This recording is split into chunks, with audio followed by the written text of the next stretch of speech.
First Nephi, chapter 3. So, I'm Nephi, and I just finished talking to God, and now I'm back at my dad's tent.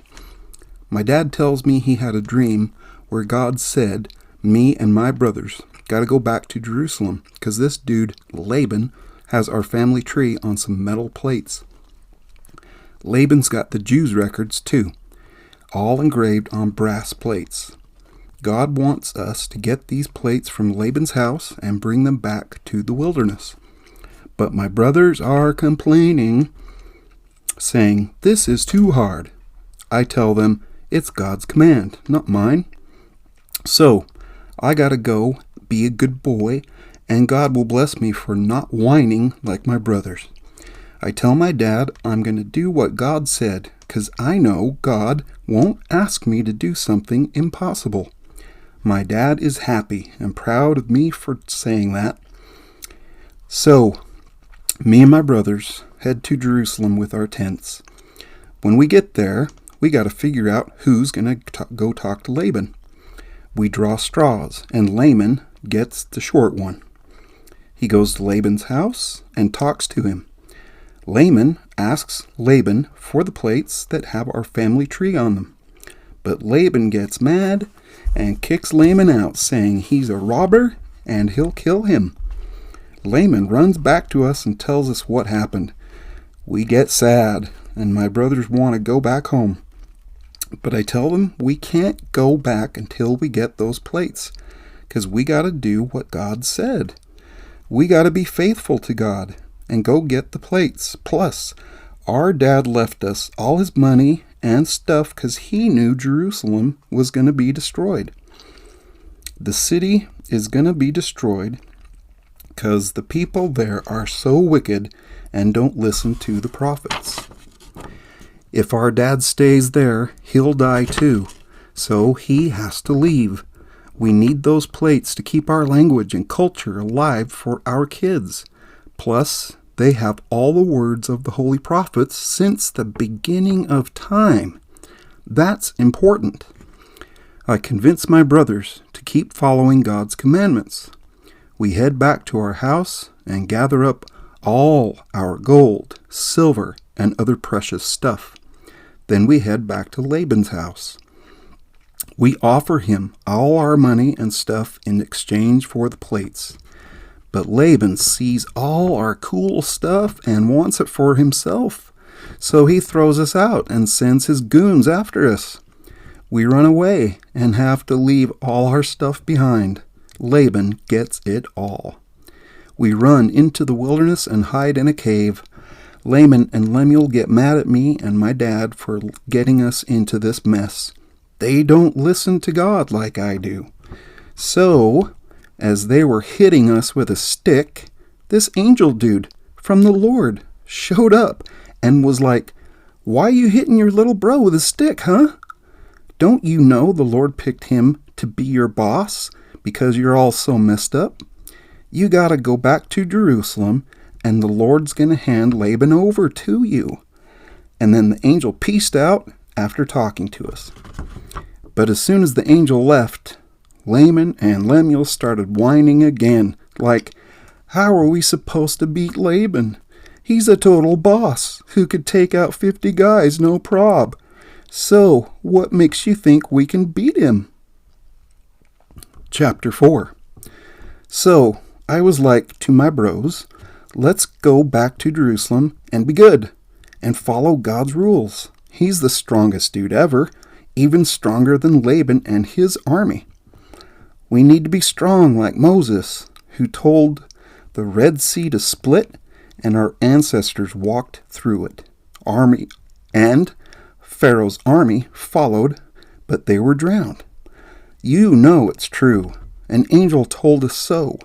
Let's trust God and go up. He can protect us like he did our ancestors, and defeat Laban like he did the Egyptians.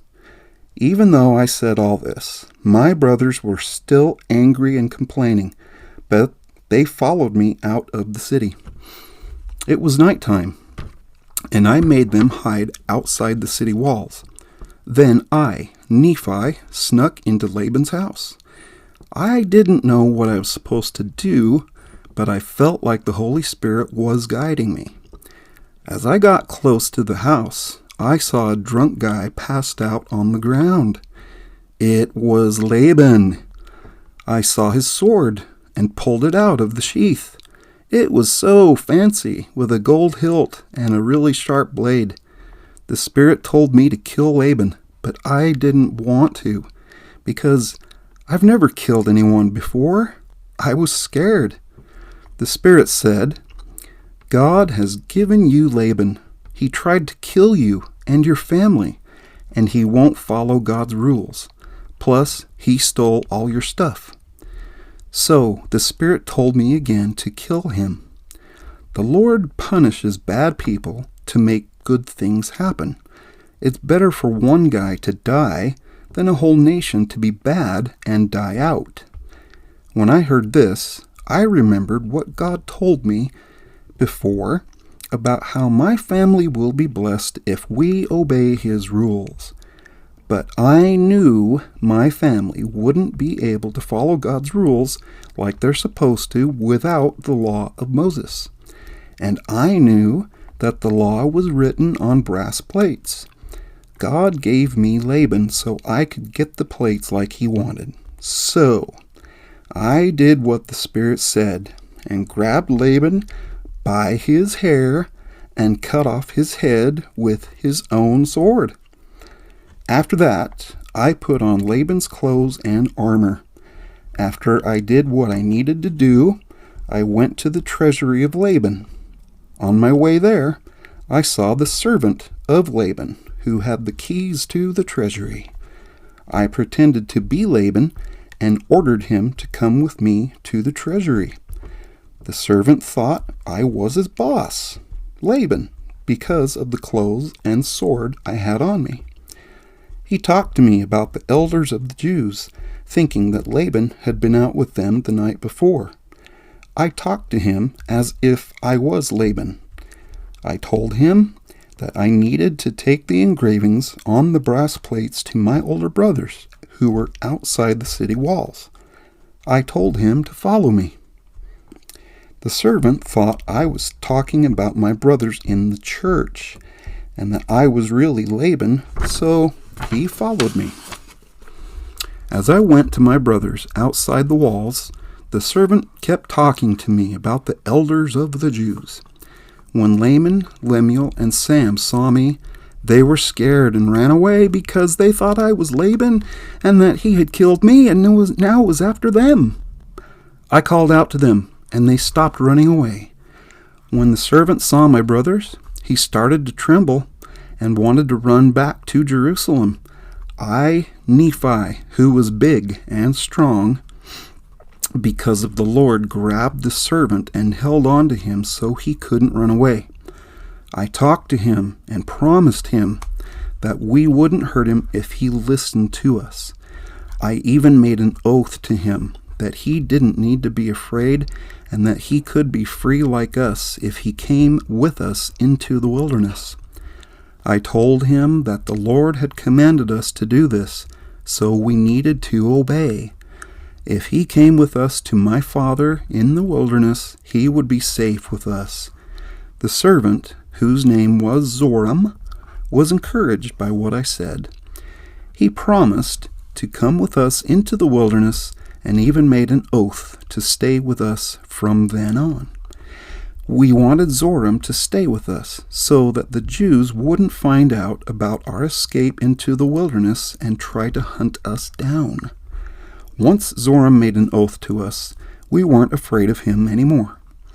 We took the brass plates and Zoram and left for the wilderness on our way to our father's tent.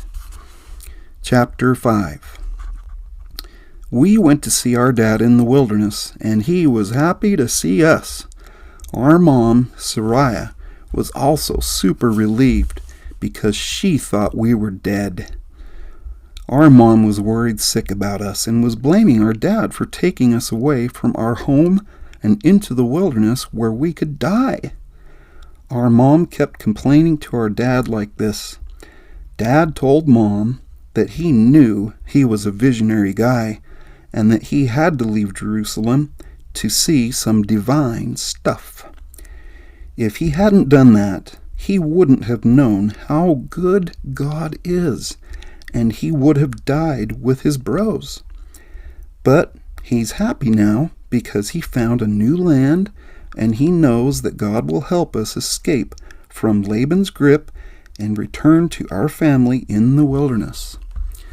So Dad kept talking like this and trying to comfort Mom as we journeyed in the wilderness to get the Jews' records in Jerusalem.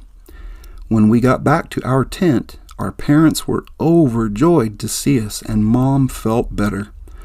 Mom was so happy that she realized God had commanded our dad to flee into the wilderness and that God had protected us from Laban's clutches. So we all celebrated, offered sacrifices, and thanked God for everything. Then Dad took the brass plates that had been engraved with the records and started reading from the beginning. He found out that the plates contained the 5 books of Moses, which talk about how the world was created and who Adam and Eve were. They were our first parents. The plates also had records of the Jews from the very beginning up until Zedekiah became king of Judah. They even had prophecies from the beginning up until Zedekiah's reign, as well as many prophecies spoken by Jeremiah. Dad also found out that he was a descendant of Joseph, the son of Jacob, who was sold into Egypt but saved by God. Jacob and his family were also saved from Egypt by God. Dad realized that Laban was also a descendant of Joseph, and that's why his family had kept these records. Dad was so moved by all this that he started prophesying about our future descendants. He said that these brass plates should be shared with all nations, people, and languages of his seed. These plates would never perish, nor would they become unreadable over time. Dad prophesied many things about our future. So far, we had followed God's commandments and obtained the records that He had instructed us to. We searched the records and found them to be really valuable. We could use them to teach our children about God's commandments. It was wise of God to have us carry these records with us as we journeyed through the wilderness towards the promised land. Chapter 6. Yo, it's Nephi, and I ain't gonna go into my fam's ancestry right now, or ever, on these plates I'm writing. My pops already wrote it down, so I ain't gonna repeat it. All you need to know is that we're descendants of Joseph. That's it. I ain't gonna give you all the deets about my pops, because there ain't enough space on these plates. I gotta make room to talk about God. My main goal is to get people to come to God, the same one that Abraham, Isaac, and Jacob believed in, so they can be saved. I ain't gonna write about stuff that the world thinks is cool, only stuff that pleases God and those who ain't part of this world. So I'm telling my future generations not to waste space on these plates with useless stuff that won't matter to people. Chapter 7. Yo, listen up. After my pops Lehi finished prophesying about our fam, the Lord spoke to him again. The Lord said it wasn't cool for Lehi to take his family into the wilderness alone. Instead, his sons should marry some ladies and start a family in the land of promise. So the Lord told me, Nephi, and my bros to go back to Jerusalem and bring Ishmael and his family into the wilderness. We went back into the wilderness to get to Jerusalem. We went to Ishmael's house, and he was cool with us. We even told him about the Lord. The Lord made Ishmael and his family like us, and they joined us in the wilderness to go to our dad's tent. While we were traveling in the wilderness, Laman, Lemuel, 2 of Ishmael's daughters, and 2 of his sons, with their families, rebelled against us. They didn't want to be with us anymore and wanted to go back to Jerusalem. They were rebelling and wanted to go back to Jerusalem. I was so upset with my bros, Laman and Lemuel, and I asked them why they were so stubborn and couldn't see the truth. I'm the youngest, and I'm telling them how to act? Why didn't they listen to the Lord's words? And why did they forget that they saw an angel of the Lord? They forgot how the Lord helped us escape from Laban and get the record. They forgot that the Lord can do anything for us if we have faith in Him. So, let's be faithful to Him. If we're faithful, we'll get the land of promise. You'll see in the future that Jerusalem will be destroyed, just like the Lord said it would be. The Spirit of the Lord wouldn't be with them for much longer because they rejected the prophets. Jeremiah's in jail, and they even kicked out my dad. If you want to go back to Jerusalem, you'll die too. If you have a choice, don't go. Remember my words. When I told my bros this, they got angry and tied me up. They wanted to leave me in the wilderness to die. I prayed to the Lord and asked Him to help me escape, and He did. The ropes came off, and I stood up in front of my bros and spoke to them again. But they got angry again and tried to hurt me. Ishmael's daughter, her mom, and one of her brothers begged them to stop, and they did. They felt bad about what they did and asked me to forgive them, and I did. I told them to pray to the Lord for forgiveness. So, I totally forgave them for everything they did, and I told them to pray to the Lord for forgiveness. And they actually did. After that, we continued on our journey to our dad's tent. Then we finally arrived at our dad's tent with my brothers and Ishmael's fam. They were all like, "Thanks, God," and made sacrifices and burnt offerings to Him.